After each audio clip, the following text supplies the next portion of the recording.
Okay, I'm back with the Star Mosaic coaster. That's the pattern. And I have worked it up to row 21, which is a gray. I've already done the pink row for this. I believe it ends with one double crochet in the center here. So we will look at the back here and I can show you what I was talking about with the floppy. You can definitely see how the pink seems to rise above all of the single crochets and makes it uneven. This is something I didn't like when I first started doing mosaic crochet. I did not like that extra space in there. I felt like it was kind of messy. The other thing that I'm going to show you here, even though a lot of these single crochets here were turned into double crochets, you can see the ridge. This was an intentional design thing. It's not a flaw. It's supposed to look like that. And also the way that I have been finishing off the end single crochet has made a very nice little pattern going up. Again, if I wanted to put a border on here, I could use these as a place to put my border stitches, and it's the same over here. So it's a little bit more noticeable on the end than it is at the beginning, but you can still see the pattern of the little hearts that go up, that kind of trace up the hearts. So for this, we will pick up where we left off, and that is on row 21, where I will do one single crochet, 11 double, one single, and then 11 double. So this is getting near the end. I'm going to go ahead and go between the V like I have been before, and you can see that it splits that open so that you can see that V, but once I start working over it does go back to the normal size. So as before, we start with a double crochet on our singles. So we're going to pick up the front loop of the double crochet from below and the front loop of the single from behind, and we're just going to work this across. So here we go with that. So I'm going to do 11 double crochets here, picking up front loops only and working the stitches off of my hook. Okay, sorry, it's a little slippy. And we're going to just work these 11 double crochets across. So it's a border stitch right here, 11 double crochets.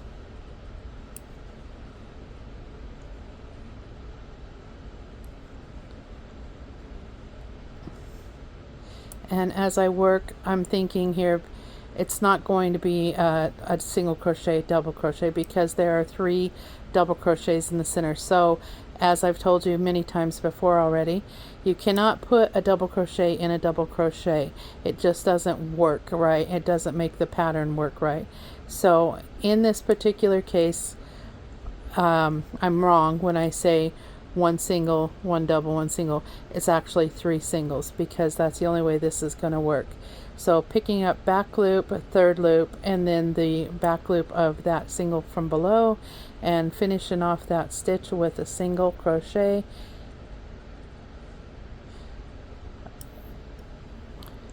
For 3 stitches.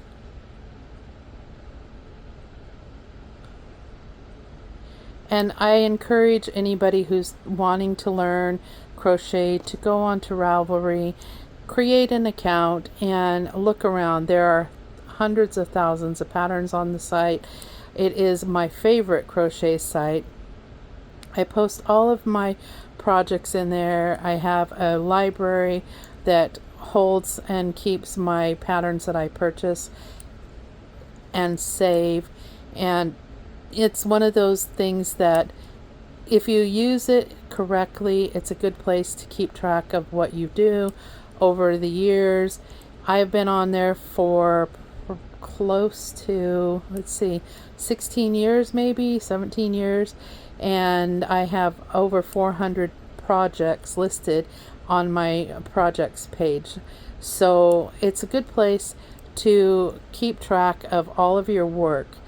I also encourage my students to take pictures of everything that they make, so that when they get better at crochet, they can look back at what they did before and see their progress. It just helps to give you a good chronicle of your time learning to crochet. So here we are at the end again, and I am going through, I want to make sure I've done that right. Yes, going through the center of that stitch, picking up the back loop of that stitch, flipping that pink yarn up over the gray, and then finishing off the stitch. Cut, pull it up tight, and you can see that it's nice and flat. It's also nice and straight. The sides are nice and straight, and we are almost done with this. So I am now on row 22, and as you can probably already guess, we need to go mostly single crochet across here because I did mostly double crochet across the row before. So we're going to finish this off by doing single crochet, a border single crochet on the end, and then single crochet all the way across to the center 3 single crochets where the pattern changes again. The thing about mosaic crochet is you either become really addicted to it or you get really frustrated with it. And I think a lot of people get frustrated because they don't see the progress right off the bat. That's why you should start with something small like this coaster, so you get some not quite so instant, but at least close to instant gratification. I have worked on this while I was waiting for my other video to load, and I am almost to the end of it. So as you can see, we're going through the top, picking up those 2 loops, picking up that loop on the back, and finishing our single crochets.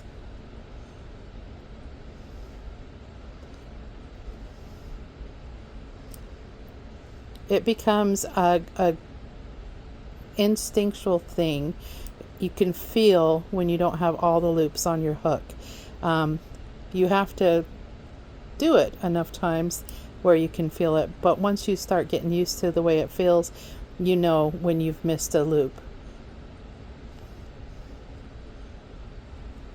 And we're at the center here, and the center says to do 13 singles. So from the edge, they're counting the border single crochet as one of the singles. So it's 2, 4, 6, 8, 10, 12. I need to do one more single crochet right here, and that's where we go back loop and then that 3rd loop and pick up,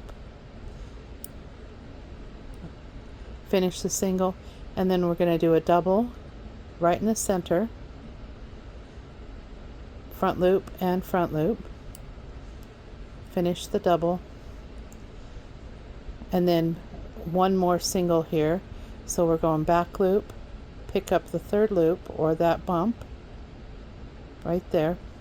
I'm sorry it's not focusing, I don't know why.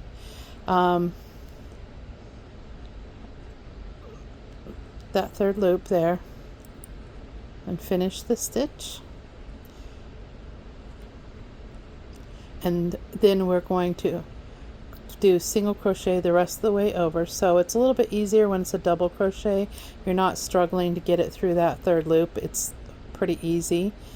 It's just those single crochet ones seem to be a little bit harder to do, and that's just probably because it's a smaller size of a stitch. So I think, you know, once you get used to knowing what to look for and where to pick up, it becomes easier. It just becomes second nature.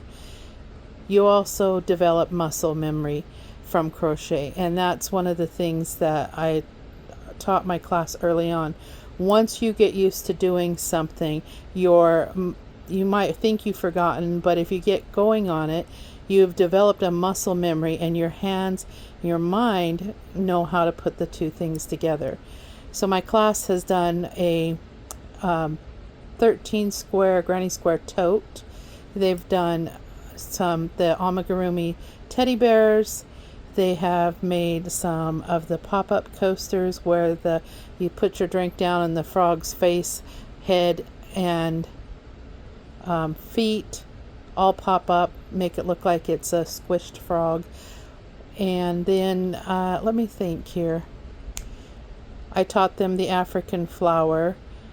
They've learned the mosaic crochet, and this is just over a matter of weekends. Like, it's not been a everyday class, it's been one weekend. So most of the time we have consistent weekends, but sometimes the library is closed for whatever reason, for a holiday or some other kind of thing going on. And when that happens, we miss a class or two. So the way I finish off these ends is I have the loose strings, or the loose pieces of yarn at the end, and I do a double knot over them. So I just tie it tight and I pull it tight so that they're fastened off. That's how I secure that end down. And then of course, if you look, it's very hippie style, whatever.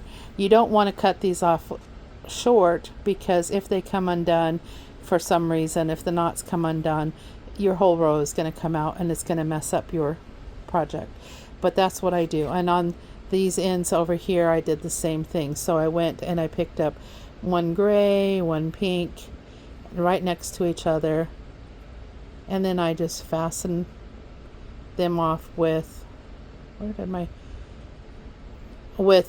double knot. So it's difficult to do this with a video. I swear it's not as hard as I'm making it look. And then I just fasten them together like that. I give them a good little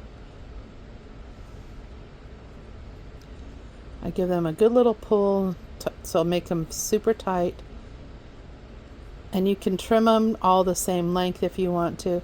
I always leave the last one undone until I get that row in there, so it's not making it too tight to finish off that row. So now we're back to gray. So we're going to go ahead and pick up the gray yarn and get ready to do row number 23. I've got 26 rows on this project, so I'm going pretty well on here. This video shouldn't be as long as the other one, and then I will show you how I finish off the end. So we're going to go ahead and start this like normal with a border single crochet through the center of the stitch, and it's not catching, so I'm going to use my hook to pull it open a little bit. There we go. Then it's fastened down, so now it says to do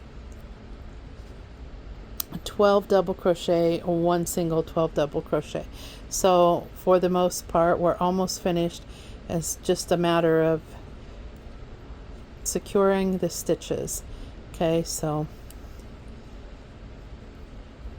I'll show you the other way. People have said to me after I posted my projects, how did you get it to be reversible? This is how I get it to be reversible. I anchor the stitches down. Now I'm sure that there are people who teach you to anchor the stitches to make it reversible. In fact, I think Carrie probably has some notes that tell you how to do it, because a lot of her patterns, or most of her patterns, are reversible. The Lover's Tarot card that I have made, a yellow and black and also a red and black version of, were my first two projects, and they were extremely well received by everybody who knew me and all of the people that I work with in groups, and also part of the Facebook groups that I'm in. So people really love the fact that they are very reversible, and you can tell what's going on in both of them. But Carrie does actually have it so that you can make it reversible. She tells you how to do that. And I believe she uses the negative stitch. I don't remember the catching of the front of the stitches though, because had I known that from hers, I would be able to say I learned it from those. I didn't know that. I just said front loop only. So I did teach myself how to do it this way. I don't know if I'm the inventor of doing it this way. Probably not. But I just know this is how I always do my mosaic crochets. So I'm going to continue this across and get these final stitches in there so that I can get this finished off.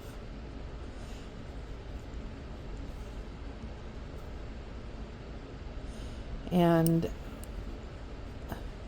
show you the final piece.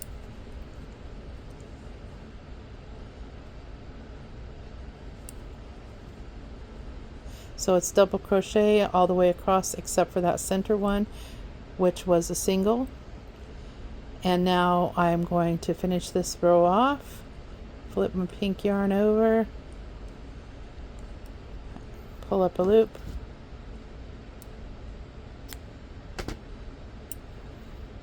and pull it tight.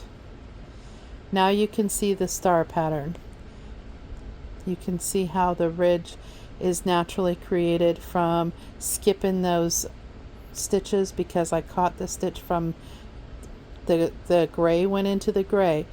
Gray goes into the gray when you're catching these loops, right? So that's important to know that these ridges are completely normal. For it to have that definition, it also helps with the design. Back to the pink, where we're going to do 27 single crochets, it says. So 27 single crochet, which is the total number of single crochets here across. So we're not even going to worry about that center stitch because it too will be a single crochet. So we're going to just do single crochets in every one across. That's catching those 2 loops on the top of that double, and then that single crochet loop on the back, and just fastening it down, anchoring the stitches down.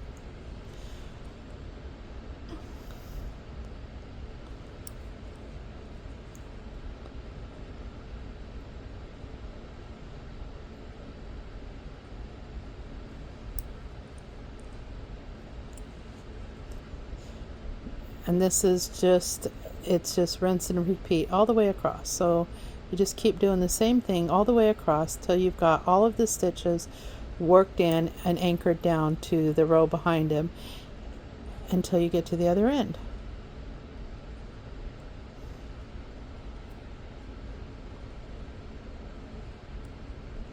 As you can see, I kind of turn it towards me when I'm working. That's just so I can make sure I'm actually catching the stitches. It's a habit. Takes me a second to do that, but it gives me that little sense of security that I've gathered all of the stitches that I want to on it. So this is how I do it.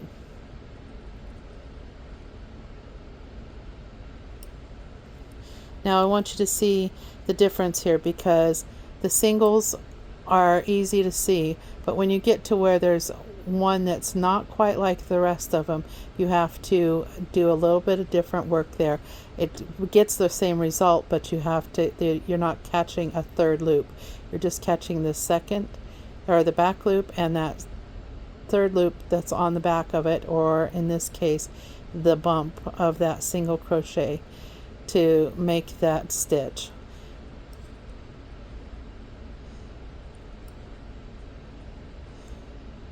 And you get the result that you're looking for.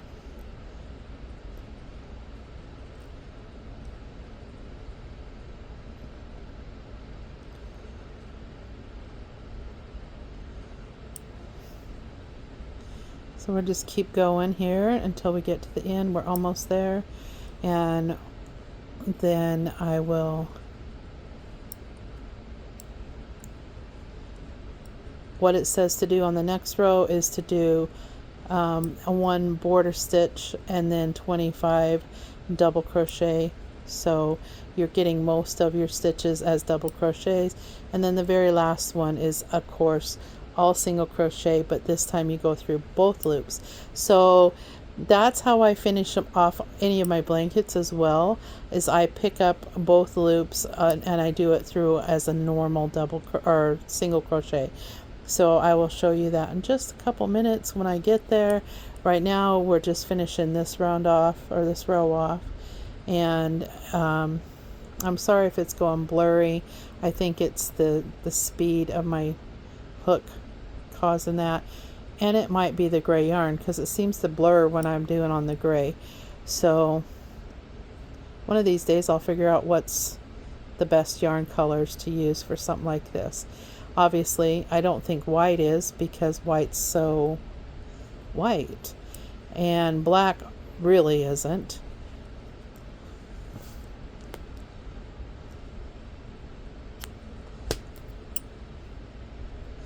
Pull that tight, and now we have what this looks like here. Front and back we have a very reversible pattern. So for those people who like this look, they could hold it this way, and for people like me who like to see the definition of the stitches, this is the pattern side that I would look at. So we'll finish this off with 25 double crochets, a border stitch, 25 double crochets, and a border stitch. This is the pattern. This is according to the pattern. So we're getting to the very simple way of doing it. As you can see, I'm doing going through the center of that stitch. I don't change that. I keep doing that all the way to the end. And now I'm just going to go ahead and do my 25 double crochet. So here we go.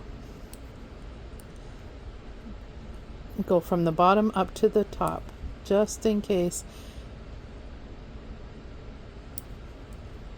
That's the motion. It makes it neat, it keeps it consistent, and it keeps the project, straight and even, because you're not switching. Going down through the top of the stitch would make a totally different look, and it's not something that I do. I think there are people who have done it that way, but it's not correct, and especially not on mosaic. If you're looking for a certain pattern to develop, going from below the stitch like this through the front loop of that one is the way to make all of your stitches very much the same size and consistently shaped. Here we go through the front loop of that single crochet, and then we're back to going through the top of the double crochet into the front loop of the single behind it, all the way across.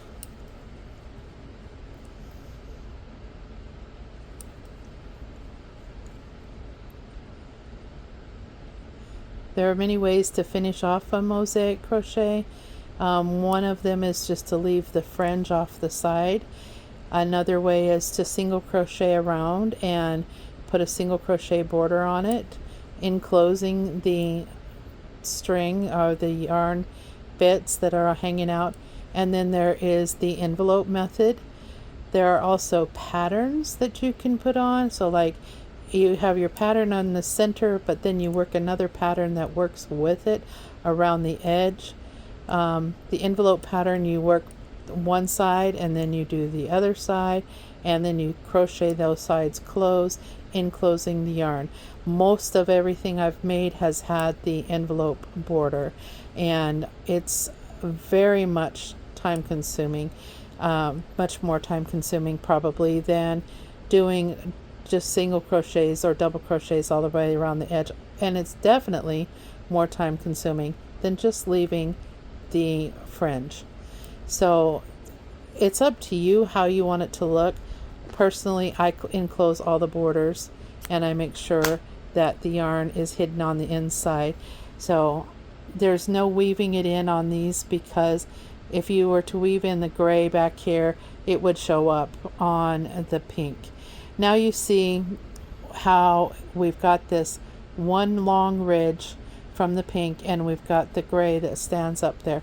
This is the last row that's on this pattern, and it says to double crochet through, or I'm sorry, it says single crochet through both loops on the double crochets. Okay, so if you remember the anatomy of a double crochet, that both loops is signified by this here. So both loops is this V stitch. The way I do this, because I'm not going to have it hanging out there and leaving a ridge at the very top when everything else has been anchored down, I go through those two loops, yes, but then I also catch this because I want it fastened down. So through those two loops, and then through the back loop of that single crochet from the row below. And this is how I finish it. Underneath both of those two loops or through the V, and catch that single crochet back loop. And this is how I fasten it off all the way to the end.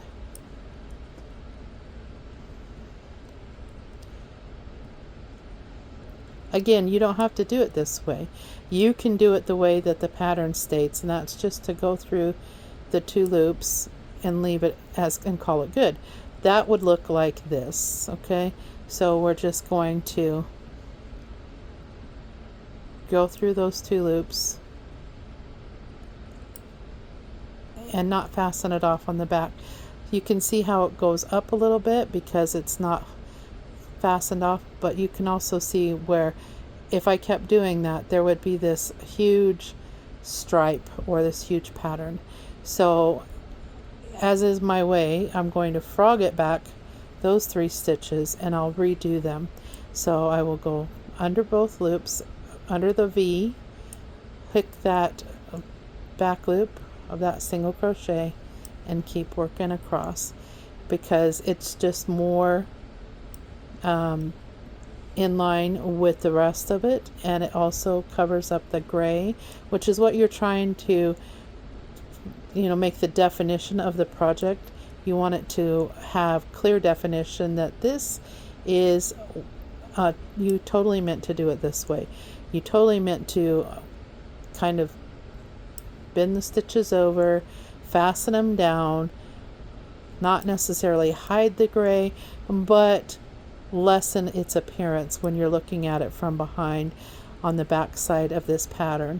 So as we go across, that's what we're doing. We're anchoring these stitches down, and we're making this pattern much neater and cleaner, in my honest opinion.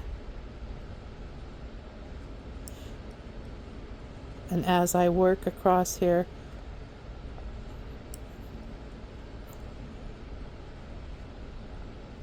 whoops, as I work across, I'm keeping in mind that there is, you know, a lot of people who are going to choose to do it the way that it's written, which is just using the front loop or the back loop and not anchoring it down. And there's nothing wrong with that.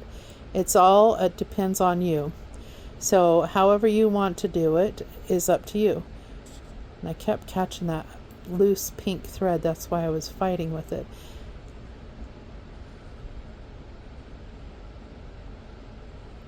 I use my fingers a lot to guide my hook. So I'm hold the stitch with my finger, the back of my stitch with my finger. So when I put the hook through there, I can feel it, and then I have that feel for what's done, and that helps me keep the stitches in line. It also helps me to make them all consistently shaped in size. And now we're to the end, and this is the end of this project, and I will finish it off, cut my yarn, pull it tight, and it's done. So what you end up with is a small square that has a graphic star in it and a very neat and clean front. Then you flip it over and you have a very neat and clean back. And you can see the difference here. There's a little bit of a ridge. It's not a huge noticeable ridge, but you can see the difference because I've gone through both loops. And if you could feel this, you would be able to feel that ridge. But when you're looking at it, you definitely see what it's meant to be, and that is a star. So you have your hearts racing up the sides on both sides, and then you have this flat coaster with a graphic star, and that's it. That's how I do mosaic crochet. Again, notice this foundation single crochet and the ending crochet, they look very similar, and if I pull that up close to them, you might be able to see how they look the same. These are all V's and this is all V's, so it makes it very consistent. Thank you for watching, and I hope this is helpful to somebody who's looking to learn how to do mosaic crochet and wants to make them reversible. This is how I make them reversible. It's my way of doing it. I don't know if there's a name for it, but I call it anchoring the stitches. So I hope this helps you. Have a great day.